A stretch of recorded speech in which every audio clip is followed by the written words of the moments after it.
नमस्कार मित्रांनो, तर स्वागत आहे आपलं आपल्या नवीन ब्लॉगमध्ये. आपण आलेलो आहोत घोराडेश्वर टेम्पल घोराडेश्वर येथे. तर हे ठिकाण पुणे स्टेशनहून 35 किलोमीटर आणि शिवाजीनगरहून 30 किलोमीटर आहे. आपण इथे पार्किंगला आपली बाईक लावलेली आहे आणि बाईकचा आपण पाहू शकता, कारला 50 रुपये आणि टू व्हीलरसाठी 30 रुपये चार्जेस आहेत. तर आपण जात आहोत मंदिराकडे. ठीक आहे मित्रांनो, चला मग. नमस्कार मित्रांनो, तर आज आपण आलेलो आहे घोराडेश्वर मंदिराकडे आणि आम्ही जात आहोत पायऱ्याने आणि ह्या बाजूने ट्रॅकिंगने जाण्याचा मार्ग आहे आणि हा जो मार्ग आहे तो पायऱ्याने जातो. जो इथे जो मंदिर आहे त्या मंदिराच्या बाजूने एकदम निसर्ग रस्ता आहे मित्रांनो. जपून या. हे ट्रॅकिंग आम्ही यामुळेच पायऱ्यांचा रस्ता निवडलेला आहे. पाहू शकता निसर्गाचा आनंद घेण्यासाठी आलेलो आहोत. आणि हे जे लोकेशन आहे हे पाहू शकता, हा मुंबई पुणे हायवे, जुना मुंबई पुणे हायवे. आणि इथूनच आपण ट्रॅकिंगला सुरुवात करतो. हे पायऱ्याचा मार्ग आहे. तर जाऊयात आपण अभि घोराडेश्वर मंदिराकडे. पाहू शकता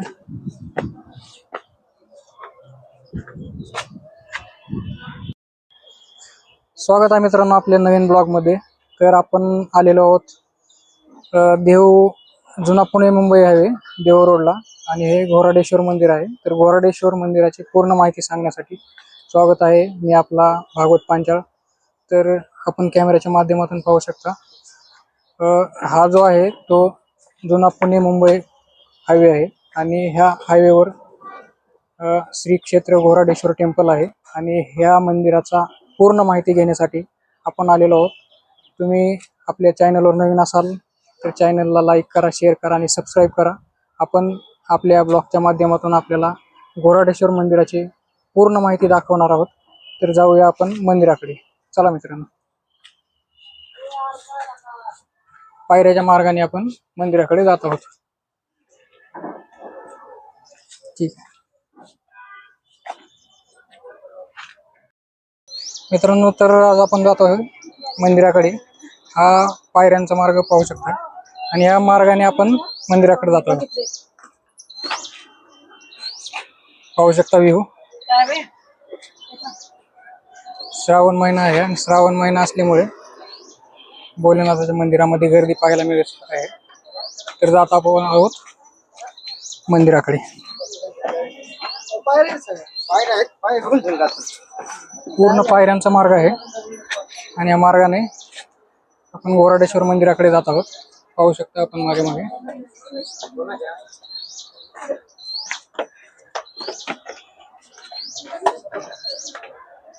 जवळपास 1.5 ते 2 तास लागतील.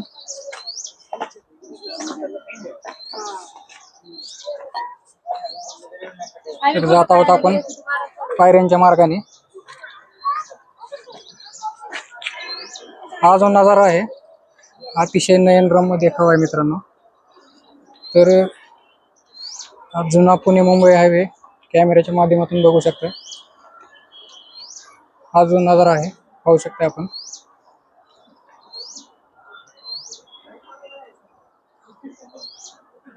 ओल्ड पुणा मुंबई हायवे म्हणतात याला.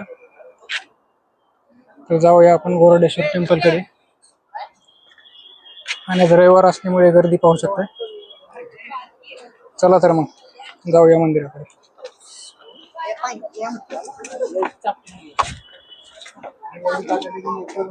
पाऊस नसल्यामुळे खूपच गरमी होत आहे.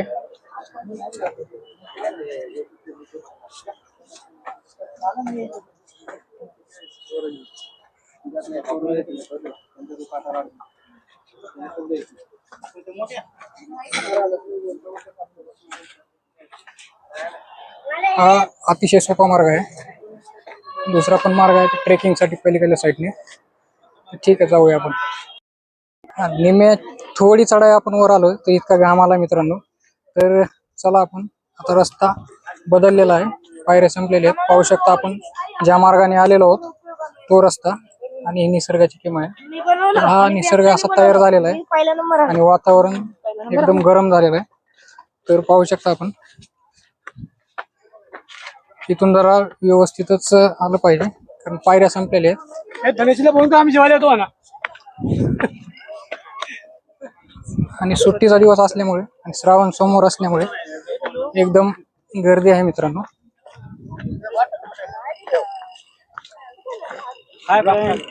हे जे मंदिर आहे हे ट्रॅकिंगसाठी अतिशय चांगलं आणि निसर्गरम्य वातावरण आहे. तर आपण जात आहोत मंदिरामध्ये. हा जो रस्ता आहे, पावसाचं वातावरण, सध्या पाऊस हा एक ऊन पडलेला आहे आणि पाहू शकता निसर्ग. तर कॅमेऱ्याच्या माध्यमातून हे जे वातावरण आहे, निसर्ग जो आहे तो पाहू शकताय. तर आपल्या भागवत पांचाळ ब्लॉग मध्ये आपल्याला पाहायला एक नवीन नवीन गोष्टी पाहू शकतोय. आणि हे जे वातावरण आहे हे अतिशय निसर्गरम्य वातावरण आहे. जर तुम्ही इकडे यायचं प्लॅन करत असाल तर पूर्ण वस्तू घेऊन, रेनकोट, छत्री, पूर्ण साहित्य घेऊनच इकडे या, कारण पावसाचं वातावरण आहे. आणि आपल्या ब्लॉगच्या माध्यमातून आम्ही आपल्याला दाखवण्याचा प्रयत्न करत आहोत. तर चला मग जाऊया मंदिराकडे.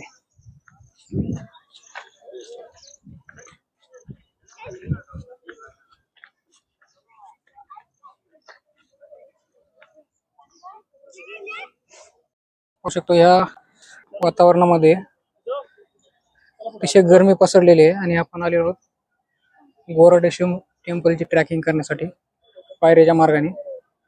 आणि थोडा घाम आलेला आहे, तर थकून बसलेलो आहोत. एक अमेझिंग हे दृश्य आहे ते आपल्याला दाखवण्याचा प्रयत्न करत आहोत आपल्या ब्लॉगच्या माध्यमातून. तर जाऊयात आपण मंदिराकडे. आपल्या ब्लॉगच्या माध्यमातून तो दाखवण्याचा प्रयत्न करत आहोत.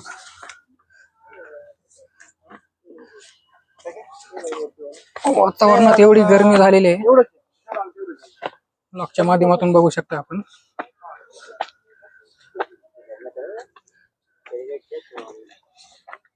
अतिशय निसर्गरम्य दृश्य आणि लहान लहान मुलं सुद्धा ट्रॅकिंग करतात. येणार आहे बरं का उद्या. तर आपण आपल्या चॅनलच्या माध्यमातून गोरडेश्वर मंदिराकडे जात आहोत. आणि ट्रॅकिंग हा जो अनुभव आहे आपण नक्कीच आपल्या चॅनलवर जाऊन सबस्क्राईब करून घ्या. हा जो मार्ग आहे अतिशय निसर्गरम्य, वातावरण हे दमट झालेले आहे आणि थकवा जाणत आहे. बघू शकता हे वाट.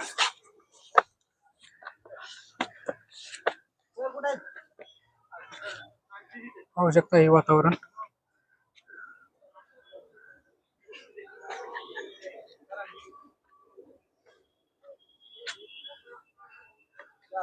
या छोटे छोटे निसरड्या वाट आपण जात आहेत मंदिराकडे.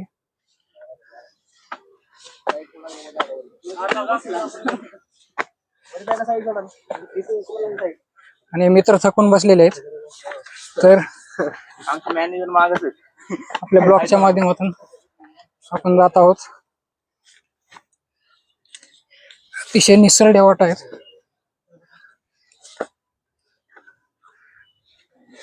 तर येताना जरा जपूनच.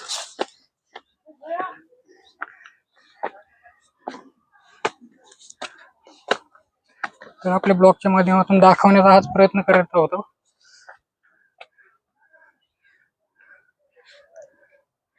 तर जाऊया आपण मंदिराकडे.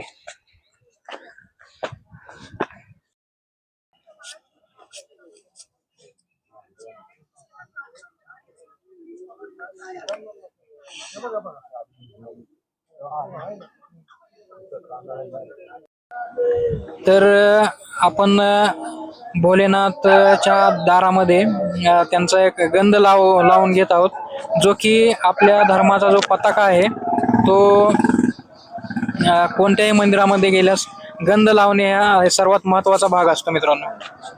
फायनली आपण मंदिराच्या जवळ आलेलो आहोत आणि आपण कॅमेऱ्याच्या मागे पाहू शकता, हा जो रोड आहे हा गोरडेश्वर मंदिराकडे जातोय आणि बाजूचा जो रोड आहे हा तुकाराम महाराज मंदिराकडे जातोय. तर ह्या मंदिराचा जो काही इतिहास असेल तो इतिहास आपण त्या दादांच्या माध्यमातून जाणून घेण्याचा प्रयत्न करत आहोत. तर काय नेमकं हे मंदिराचं वैशिष्ट्य काय, इथं काय नेमकं? घोराडेश्वर महाराजांचं मंदिर आहे. हे पांडवकालीन मंदिर आहे, खूप जुनं आहे. तुकाराम महाराजाच्या म्हणजे इथं तुकाराम महाराज रोज भजनाला यायचे इथं रेग्युलर. एक डोंगर भंडारा, एक डोंगर आणि आपलं साक्षात्कार भूमी भामचंद्र डोंगर, या तिन्ही डोंगरावर तुकाराम महाराजांनी तपश्चर्या केली. 2 मिनिटं माऊली जय हरी. काम करत करत जे आपल्याला माहिती देत आहेत तुकाराम महाराजांनी 4094 अभंगाची रचना केली. पण तुम्हाला त्याची एक पार्श्वभूमी म्हणून एक अभंग सांगतो. तुकाराम तुकाराम नाम घेता कापे यम, धन्य तुकोबा समर्थ ज्याने केला हा पुरुषार्थ, जळी दगडा सहित वया जैशा तारेला मने रामेश्वर भट्ट तुझ्या तुका विष्णू आहे तुझ्या. ह्या आपल्या महाराष्ट्र भूमी ही संतांची भूमी आहे. या भूमीमध्ये जगद्गुरु संत श्रेष्ठ तुकाराम महाराजांनी जसं माऊलीने सांगितले, ज्ञान देवा रचिला पाया तुका झाला शकळ. तर ह्या तुकाराम महाराजाचे जे अभंग आहे, ज्ञानदेवावर का रचिला पाया, की ज्ञानदेवांनी जे अभंग रचना केली त्या अभंगाद्वारे आज भजन कीर्तन नामस्मरण सगळं होते. कारण एवढी स्तुती भगवंताची केली की साक्षात तुकाराम महाराजांचा देह वैकुंठाला गेला. कसा गेला? प्रयाण काळी विमान आली आणि सदैव वैकुंठाला श्री पांडुरंग परमात्म्याने एकरूप करून त्यांना वैकुंठाला दिले. त्यांनी तुकाराम महाराजाच्या वैकुंठ गमन सोहळ्याला 376 वर्षे पूर्ण होऊन गेलेत. त्यांची वारी आता नुकतीच झाली. त्यांच्या वारीला 341 वर्षे ह्या वर्षी पूर्ण झालेले आहेत. असे जगद्गुरु संत तुकाराम महाराज. तुकाराम तुकाराम नाम घेता कापे म्हणजे यम सुद्धा कापू शकते, एवढी ताकद तुकाराम महाराजाच्या नावात आहे. ह्या कलियुगाची जी ताकद आहे तुकाराम महाराजाच्या नावाची. तुकाराम महाराजाकडे 1350 एकर जमीन होती. त्यांनी सर्व दान केली. कारण ते एक पहिले पूर्वीच्या काळात बी राजाच होते. मुचकुंद राजाचा अवतार आहे तुकाराम महाराज. त्याच्या अगोदर प्रल्हाद महाराज, त्याच्या अगोदर नामदेव महाराज, अशी अवतार कार्य तुकाराम महाराज होऊन गेले. अशी विभूती पुन्हा ह्या धर्तीवर होणार नाही. साक्षात तुकाराम महाराजाचा आणखीन एक सांगतो. तुकाराम महाराजांनी काय सांगितले? विष्णुमय जग वैष्णवांचा धर्म, भेदाभेद भ्रम अमंगळ, हे सर्व जग हे विष्णुमय आहे. त्यांनी अभंगाद्वारे सांगितलं आहेच. आपण फक्त जात धर्म पंथ मानतो, पण तसलं काही नाही. भेदाभेद भ्रम अमंगळ आहे, सर्व काय अमंगळ आहे. आणि जे ही महादेवाची तुकाराम महाराज एक अशी भेट आहे की देहूला की मने रामेश्वर भट्ट तुझ्या तुका विष्णू नाही तुझ्या, म्हणजे की साक्षात काशीवरचे रामेश्वर शास्त्री तुकाराम महाराजाची परीक्षा घ्यायला आलती. की त्यांनी जिभा त्यांची ओढली की तुकाराम महाराज 24 तास जप घ्यायचे. ज्यावेळेस टॉयलेटला सुद्धा जाताना अक्षरशः. म्हणून म्हणले लय मोठा हे झाला का म्हणले तू, फक्त ओढली जीभ तर त्यांचा रोम रोम रोम रामकृष्ण हरी म्हणत गेला. रामकृष्ण हरी विठ्ठल केशवा. तुकाराम महाराजांनी आपण तरी देवाला काही पण मागतोय, प्रत्येक जण भुकेला आहे, काहीतरी माया आहे. पण तुकाराम महाराजांनी काय मागितलं पांडुरंग परमात्म्याला? ह्याची दान देगा देवा तुझा विसरणा व्हावा, ह्याची दान देगा देवा तुझा विसरणा व्हावा, ह्याची माझं सर्व गोडी गुण गायना आवडीने ह्याची माझी सर्व गोडी. म्हणजे तुझं गुणगान आणि हीच गोडी माझ्या अंतकरणात राहू दे आणि माझ्या अंतकरणामध्ये तुझी भावना राहू दे. जसं भगवद्गीता सांगते, देही नस्मिन्यता देह कौमार जरा देहांतर प्राप्तीने धैर्य मोहते. म्हणजे आपण जसे कपडे बदलतो तसं आपला आत्मा भटकत जाणार आहे 84 लक्ष येऊनी. पण ह्या देहाचे जर, ह्या मानव देहाचे जर उद्धार करायचा असन तर सर्व धर्मन्य परितेजे मामेकम शरण मोजा अमता सर्व पापे बी मोक्ष सामी महासुचे. ह्या जर कार्यप्रमाण राहिले तसं मग आपल्याला पण तुकोबा राहायचे. आपण तर पायिक आहोत. पण जर आपल्याला जर काही आपल्या जीवनाचा उद्धार जर करायचा असेल ह्या अवतार कार्यामध्ये, जसं माऊलीने रेड्यामुखी वेद बोलले, आत्मा आणि परमात्मा ह्या सजीव सृष्टीमध्ये जलचर भूचर उभयचर सर्व काही प्राणी पक्षी आहेत, त्यांचा आत्मा आणि आपला आत्मा हा एकच आहे. आपण ते मानायला पाहिजे. जसं माऊलीने वेद बोलले रेड्यामुखी, रेड्यातून पण वेद बोलले, तसं आपलं आहे. आणि ज्ञानाला सीमा नाही. ज्ञान हे छोट्या माणसापासून मोठ्यापर्यंत आहे. ज्ञान हे उपजत आहे. माऊलीची ओवी आहे, ज्ञान हे उपजत आहे. ज्ञान हे उपजत असल्यामुळे ह्या ब्रह्मांडामध्ये जेवढे काय अवतार कार्य झाले, तर इंद्रायणी नदी आपली, इंद्रायणी नदी काय साधन आहे? तुकाराम महाराजांच्या गाथा बुडवायला मजबूर केल्या. पण त्याच इंद्रायणीला भगवंताने आदेश दिले, कारण ते सर्वांचा स्वामी. आदेश देऊन वरी काढले आणि त्याच्यानंतर जी लीला झाली, तर तुकाराम महाराज नंतर 376 वर्ष आता बीज झाली बघा, तुकाराम बीज. त्यावेळेस ते एक रूप होऊन वैकुंठाला गेलेले. ते आजही झाड हालते नांदूर वृक्ष. जर नसेल बघितलं तर ते जाऊन तुम्ही बघू शकता. असा तुकाराम महाराजाची पार्श्वभूमी आहे. आणि सतत तुम्हाला पण एक सांगतो, नामस्मरण करायचं असलं तर ह्या कलियुगामध्ये तुकाराम तुकाराम करीत राहा. सर्व काही तुम्हाला गोष्टी मिळतील आणि तुमचं असेच प्रगती हो, हीच पांडुरंगा चरणी प्रार्थना, घोराडेश्वराच्या चरणी प्रार्थना. रामकृष्ण हरी. घोराडेश्वर मंदिराचे काय नेमके? घोराडेश्वर मंदिर हे पांडवकालीन मंदिर आहे. इथे एक अमरदेवी आहे. जसं पांडवांना अज्ञात वास लागला होता 13 वर्षाचा, न दिसायचा, हा. म्हणून हे गुफेचे मंदिर तयार झाले की त्यांना दिसू नये म्हणून. हा. त्यांना सांगितलं होतं की तुम्ही दिसले तर हे होणार तुम्हाला, खांडव प्रसाद त्यांना मिळालं होतं. हा. मग हे जेवढे काही महाराष्ट्रामध्ये भारतामध्ये जे गुफेचे मंदिर आहेत ते पांडवकालीन मंदिर आहेत, कारण ह्या देवांनीच पांडवांना सांभाळले. ते चारी बाजूने भिक्षा मागून यायचे नीत राहायचे. जसं माऊली हा. ज्ञानेश्वर महाराज बी 4 मंदिर आहेत सर्वत्र भूमी आपल्या आळंदीच्या बाजूने. तसं माऊलींना जसं महादेवांना सांभाळते, कारण महादेव हे आदी आणि अनंत आहेत. अंत आहे, ह्यांच्यापेक्षा कोणी मोठं नाही. आणि महादेवांनी आतापर्यंत 19 अवतार घेतले, 19 अवतार. आणि महादेवाची एवढी शक्ती की साक्षात तुम्हाला सांगतो, आता नरसिंहाचा अवतार जे होता हिरण्यकशिपूला मारण्यासाठी, तर साक्षात शंकराने अवतार घेतला. शंकराने अवतार घेऊन नरसिंहाला सुद्धा शांत केलेली एवढी महादेवाची ताकद आहे. वरी नेऊन ब्रह्मांडात साक्षात ब्रह्मदेवाचं पण शिरहरण केलेले एवढे महादेव आहे. महादेव हे रामाला जपतात, एकमेकांची दोघेही पूजा करतात. त्याचा विषय नाही, कारण ते त्रिदेवत ब्रह्म विष्णू आणि महेश. आणि हे जे आहेत का हे नाथपंथीत मुळात. जसं आपल्या माऊलीच्या हरिपाठामध्ये आदिनाथ गुरु सकळ सिद्धांचा मच्छिंद्र तयाचा, मच्छिंद्राने बोध गोरक्षाशी केला, गोरक्ष वळला गहिनी प्रसादी निवृत्ती दातार ज्ञानदेवा सार चोजविले. म्हणून ज्ञानदेवाचा अवतार झाला. शेवट ह्या कलियुगामध्ये सर्व ज्ञान कुठे येऊन बसलं? भांडवल आळंदीमध्ये. हे आळंदी काय साधन आहे. बरोबर. चला, रामकृष्ण.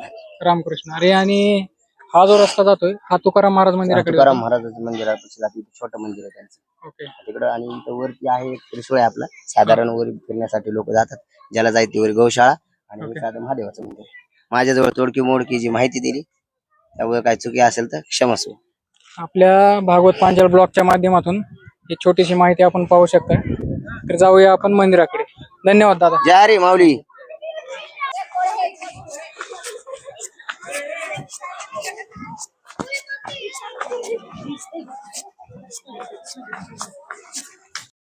पाहू शकता पाण्याचं टाके.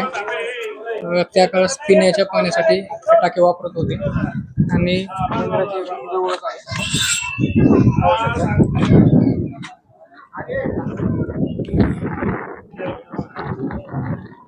अतिशय स्वच्छ पाणी दिसत आहे. पिण्याचे पाणी वापरण्यासाठी हे जे पिण्याचे टाके दिसत आहे, त्या काळात इथे जे काही राहत असतील पाणी पिण्यासाठी वापरत होते. तर पाहू शकताय हे अतिशय गुफेमध्ये कोरलेले आहे. आणि ही जी गुफा आहे पिण्याच्या पाण्याचे टाके आपण पाहू शकताय. तर जाऊया आपण मंदिराकडे. मित्रांनो, हे जे आहे हे लेण्या टाईप कोरलेलं आहे. तर आपण वर जाऊन बघणार आहोत नेमकं काय आहे ते. तर पाहू शकताय वाट जी आहे ते घसरडी आहे. तर इथे येताना आपण अतिशय काळजीने सावधानीने यायचं आहे. आणि निसर्गाचा जो अनुभव आहे हा घेऊ शकतो. आणि हे जे घोराडेश्वर मंदिर आहे पांडवकालीन आहे. पाहू शकता इथे अतिशय सुंदर कोरीव काम केलेलं आहे. आणि हे नाव टाकलेले पाहून अतिशय वाईट वाटत आहे. पाहू शकता त्या काळात राहण्यासाठी रूम वगैरे केलेले आहेत. अतिशय सुंदर डोंगरामध्ये कोरीव काम केलेलं आहे. आणि याबद्दल कोणाला काही इतिहास माहीत असेल तर नक्कीच कमेंट मध्ये सांगू शकता. मित्रांनो, इथे 2 रूमा काढलेल्या आहेत. अतिशय सुंदर कोरीव काम केलेलं आहे. आणि हे बघू शकता खोपा. हा खोपा नेमका कोण बनवतं आणि कसं बनवतं सांगू शकता कमेंट मध्ये. आणि बघू शकताय बघा नाव कसे टाकलेले आहेत.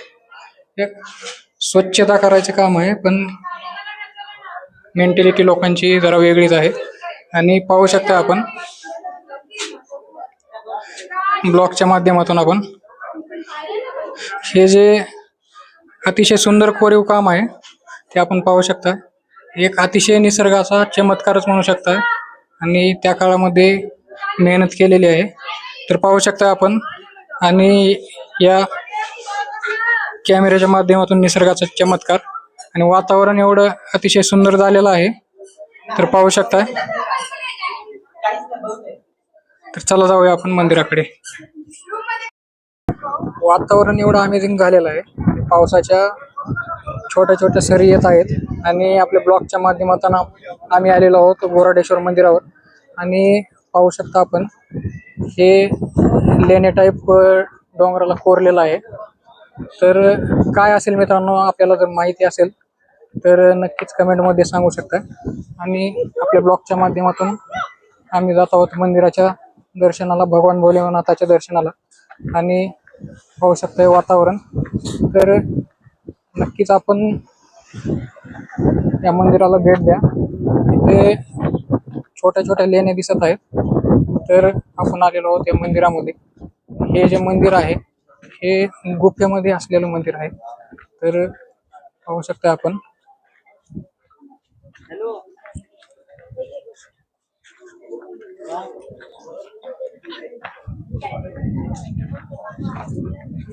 बघू शकताय.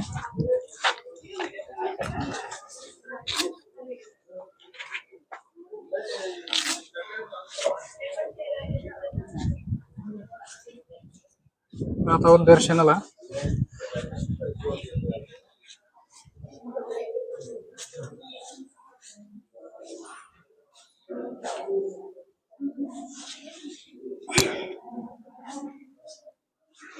अतिशय एक गुफेमध्ये मंदिर आहे.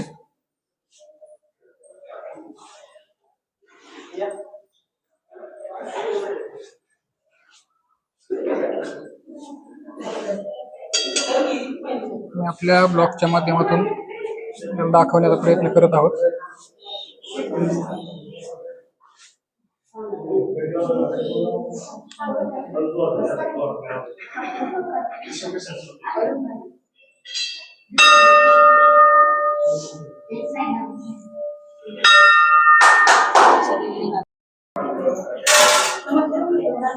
पाहू शकताय आपण मंदिरामध्ये आलेलो. आणि हे जे मंदिर आहे हे गुफेमध्ये मंदिर आहे.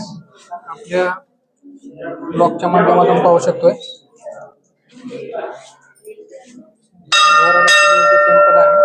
टेम्पल मध्ये आपण आलेलो आहोत. आणि हेच तो गुफा आहे. दृश्य आम्ही आपल्याला दाखवण्याचा प्रयत्न करत आहोत. तर आपण नक्की या मंदिराला भेट देऊ शकताय. आणि निसर्गाच्या आनंदाचा वातावरणाचा आनंद घेऊ शकताय. तर नक्कीच आपण या मंदिराला भेट देऊ शकताय. पाहू शकताय वातावरण. आणि हे गोराडेश्वर टेम्पल आपल्या ब्लॉगच्या माध्यमातून आम्ही आपल्याला दाखवण्याचा प्रयत्न केलेला आहे.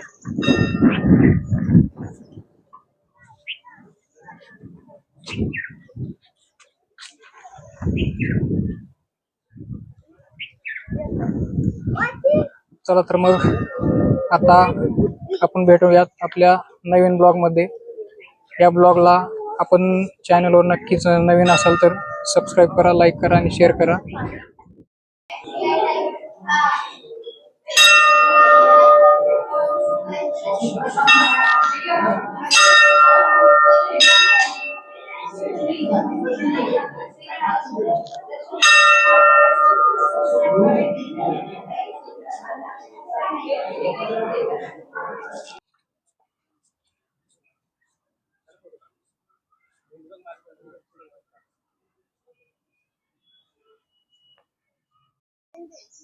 आपण जात आहोत तुकाराम महाराज मंदिराकडे. संत तुकाराम महाराज मंदिर. तुकाराम महाराज ह्या डोंगरावर भजन करण्यासाठी येत असत. आणि हा जो डोंगर आहे हा गोराडेश्वर जे मंदिर आहे त्या मंदिराचा हा डोंगर आहे. तर तुकाराम महाराजांची ही त्यांच्या काळातील प्रॉपर्टी होती जे त्यांनी दान करून टाकलेली आहे. तर आपण मंदिराच्या दर्शनासाठी जात आहोत. संत तुकाराम महाराज मंदिर हे गोराडेश्वर मंदिराच्या जवळच आहे. तर जाऊया आपण मंदिरामध्ये दर्शन करण्यासाठी.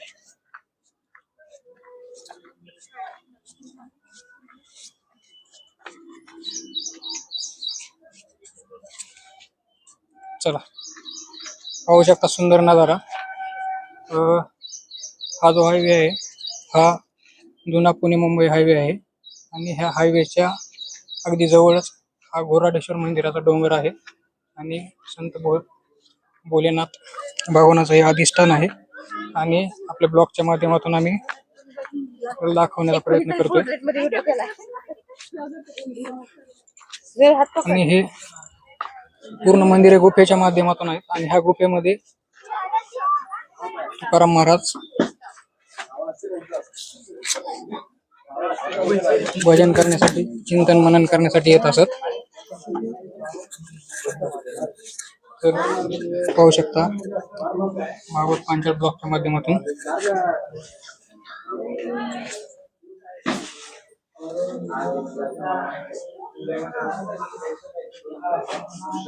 दादा, आपण या मंदिराबद्दल माहिती सांगू शकता काय? येत आहे ना व्हिडिओ नंतर तुम्ही सांग. नाही ना, सांगा. हे डोंगर आहे ना तुकाराम महाराज.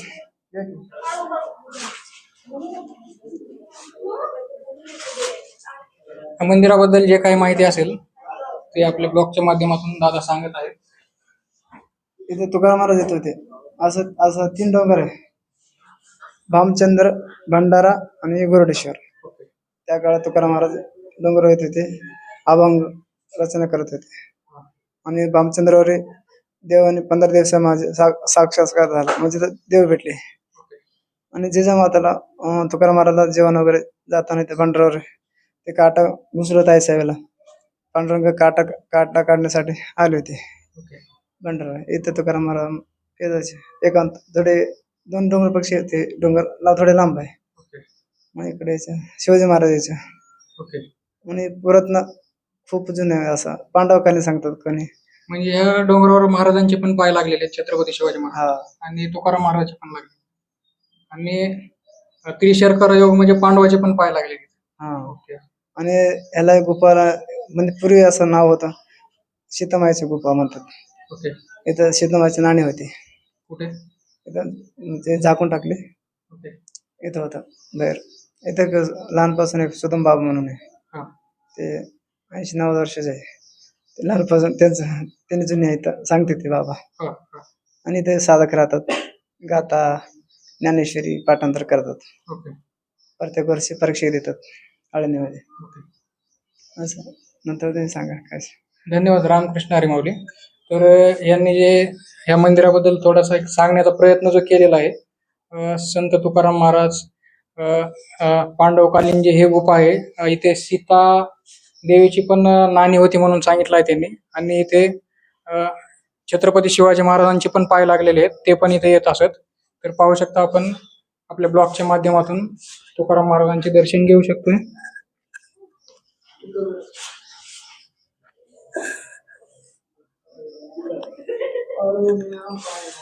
सोबत विठ्ठल रुक्मिणी पण आहेत.